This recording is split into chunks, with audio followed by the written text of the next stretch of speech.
پاکستان کے اندر عام آدمی کو عزت، حق کے خود ارادیت، سوورنٹی اور خود مختاری کی بات کرتا ہے وہ۔ آپ یہاں سے بھی اندازہ لگائیں کہ قدرت کا نظام دیکھیں کہ وہ عمران خان جس کے اوپر 200 سے زائد کیسز تھے، لاہور سے چلتا تھا، 10-12 پیشیاں اسلام آباد کے اندر بھگتا تھا، پھر وہی عدالتیں ضد پہ اسے شام کے ٹائم لاہور بلاتی تھی، پھر وہ لاہور جاتا تھا، 8-10 کیسز کی ضمانت وہ لاہور میں کرواتا تھا، دوسرے دن پھر پتہ چلتا تھا کہ 10 سے 15 کیسز ایسے ہیں جن کی اگر کل ضمانت نہ ہوئی تو عمران خان کو گرفتار کر دیا جائے گا۔ پھر صبح 6 بجے اٹھ کر عمران خان اسلام آباد بھاگتا تھا، پھر یہاں سے اس کے ساتھ وکلا بھی بھاگتے، عوام بھی بھاگتی، کبھی سیکیورٹی کا رسک ہوتا، کبھی مار داڑ ہوتی، کبھی کچھ ہوتا، اور پورا پاکستان مصیبت میں ڈلا ہوا تھا۔ پھر اللہ تعالیٰ نے اس شخص کی اس مشکل کو، اس مصیبت کو آسان کیا اور اسے جیل میں بند کر دیا۔ اب اللہ تعالیٰ اس کی مشکل آسان کر کے اس کی زندگی کو آسان کر دیا، اور دوسری طرف اب عدلیہ، ججز، وکلا اپنے بیگ اٹھاتے ہیں، صبح بھاگتے ہیں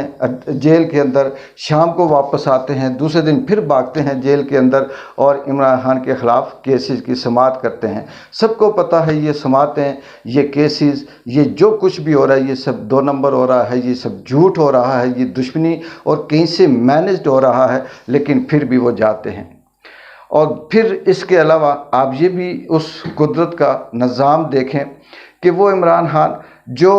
کہیں اپنے آپ کو سکون سے سو نہیں سکتا تھا، پڑھ نہیں سکتا تھا، سوچ نہیں سکتا تھا، اسے عبادت کا موقع نہیں ملتا تھا، لیکن اللہ تعالیٰ نے اس کو ایسا موقع دیا کہ اب وہ پڑھ بھی رہا ہے، مذہبی بکس بھی پڑھ رہا ہے، قرآن مجید کا بھی مطالعہ کر رہا ہے، انقلابی بکس بھی پڑھ رہا ہے، اپنی عبادت بھی کر رہا ہے، ایکسرسائز بھی کر رہا ہے، اور وہ سب کچھ اللہ تعالیٰ نے اسے میسر کیا۔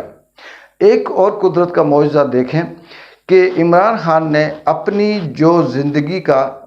کام تھا، جو مشن تھا، وہ پورا کیا۔ اس نے اپنے حصے کا کام عوام کے اندر شعور بیدار کرنا تھا، وہ کر دیا۔ عوام کو جگانا تھا، عوام کو بتانا تھا کہ 70 سالوں سے ملک کیسے چل رہا ہے، عوام کو بتانا تھا کہ یہ جو پیپلز پارٹی اور نون لیگ نورہ کشتی کھیل رہے ہیں یہ کس طرح سے کھیل رہے ہیں، عوام کو بتانا تھا کہ امریکہ ہمیں کس طرح سے کنٹرول کر رہا ہے، عوام کو بتانا تھا کہ جو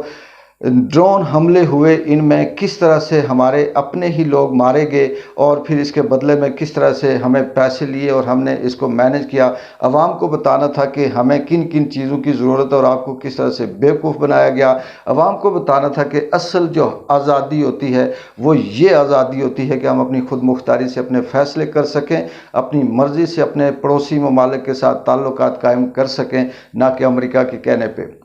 جو اس نے کرنا تھا اس نے اپنے حصے کے حساب سے کئی گنا زیادہ اس ملک کے لیے، اس دھرتی کے لیے، اس پاکستان کے لیے کیا۔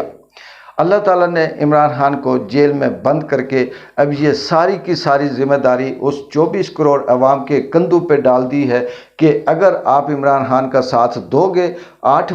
فروری کو باہر نکلو گے، میس لیول پہ ووٹ ڈالو گے، دھاندلی سے سب کو بچاؤ گے، وہاں پہ آپ اپنے الیکشن کو جعلی اور 2 نمبر نہیں ہونے دو گے،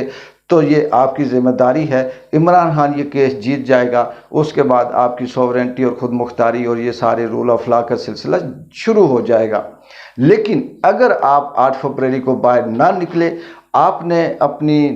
جو ذمہ داری ہے اس کا مظاہرہ نہ کیا، ووٹ ڈالے، خوف سے، ڈر سے چھپے رہے، اور پھر وہ دھاندلی کا موقع دیا، وہ سب کچھ بیلٹ باکس چینج کرنے کا آپ نے موقع دیا، آپ نے سسٹم کو بیٹھنے کے جو بہانہ کیا جائے گا اس کا اگر موقع دیا، تو پھر آنے والے کئی 100 سال تک آپ پھر سے غلام رہیں گے۔ اس کی ذمہ داری اب عمران خان پہ نہیں ہے۔ یعنی قدرت نے عمران خان کو جیل میں بھیج کر نمبر 1 عدالتوں کو، ان ججز کو جو بکے ہوئے، کرپٹ اور مینجڈ اور دشمنی، بغض اور میاں اور نواز شریف جیسے ڈکلیئرڈ چور کا ساتھ دینے کے لیے عمران خان پہ کیس کر رہے تھے،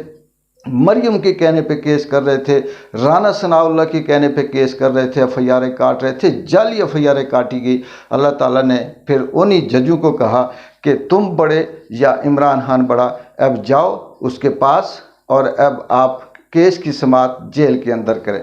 دوسری بات کہ عمران خان کو جو 24 گھنٹے میں سے 3 گھنٹے بھی نہیں سوتا تھا، اس ملک کے لیے، اس عوام کے لیے بھاگتا تھا، اللہ تعالیٰ نے اسے رزق دیا، اسے مطالعے کا، سوچنے کا اور جو فکر ہے اس کا موقع دیا، اور وہ اپنی مرضی سے جو دن ہے وہ گزار رہا ہے۔ اور تیسرا پوائنٹ کہ اس نے اپنے حصے کا کام، پورے جو 25 کروڑ عوام تھی اس کی ذمہ داری اپنے کندھوں پہ اٹھا کر جو اس نے کام کیا، اللہ تعالیٰ نے اب عوام کے اوپر یہ بال عمران خان کی کورٹ سے نکال کر عوام کی کورٹ میں پھینک دی کہ اگر آپ حق و سچ کا ساتھ دو گے تو اس کے بعد آزادی سے زندگی گزارو گے، اگر حق اور سچ کا ساتھ نہیں دو گے، عمران خان کو اگر آپ نے ہرا دیا تو اس کے بعد پھر بھیڑ بکریاں، کیڑے مکوڑے، یہ سارے کچھ جو بھی آپ اپنے آپ کو سمجھ لیں وہی ہوگا آپ کا مستقبل، آپ کی زندگی، آپ کے بچوں کی زندگی، آپ کے بچوں کا مستقبل سوائے اندھیرے کے، تباہی کے، بربادی کے کچھ نہیں ہوگا۔ اب یہ سمجھنے والوں کے لیے اس میں بہت سی باتیں ہیں، جو نہیں سمجھتے وہ آج بھی فسطائیت کو اپنا حق سمجھتے ہیں، وہ آج بھی ظلم، جبر، بربریت، اغوا، تاوان، گرفتاریاں اٹھانا، بیلٹ باکس چھیننا، پیپر چھیننا،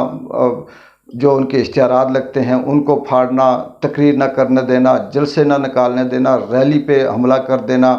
گرفتار کر دینا، ماؤں بہنوں بیٹیوں کی عزت کی خیال نہ رکھنا، وہ اس سب کو اپنا حق سمجھتے ہیں۔ لیکن قدرت کی ذات ابھی تک باقی ہے اور قدرت اپنا کام کر رہی ہے۔ ہمیشہ تاریخ اٹھا کر دیکھیں، قدرت نے اندھیروں سے روشنی کی جو کرن تھی اس کو نکالا، قدرت نے مشکل سے آسانی کو پیدا کیا، قدرت نے انہونی سے ہونی کر کے دکھائی، قدرت نے ناممکن کو ممکن کر کے دکھایا، اور وہ آج بھی، آج سے کئی ہزار سال پہلے بھی یہ جاری تھا، آج بھی وہ سامنے لگ رہا ہے، نظر آ رہا ہے، اور یہی وہ قدرت ہے، اور یہی وہ عمران خان کا حق اور سچ ہے جو اسے اس وقت اللہ تعالیٰ کی طرف سے سپورٹ حاصل ہے۔ دیکھتے ہیں، چند گھنٹے باقی ہیں، 8 فروری کو پاکستان کی عوام کیا اپنے آپ کو غلامی کی زنجیروں سے آزاد کرواتی ہے یا پھر ان زنجیروں کو اپنا مقدر سمجھ کر ہمیشہ کے لیے پہنتی ہے۔ تب تک کے لیے ایک بار جن کو اجازت دیں، اللہ حافظ۔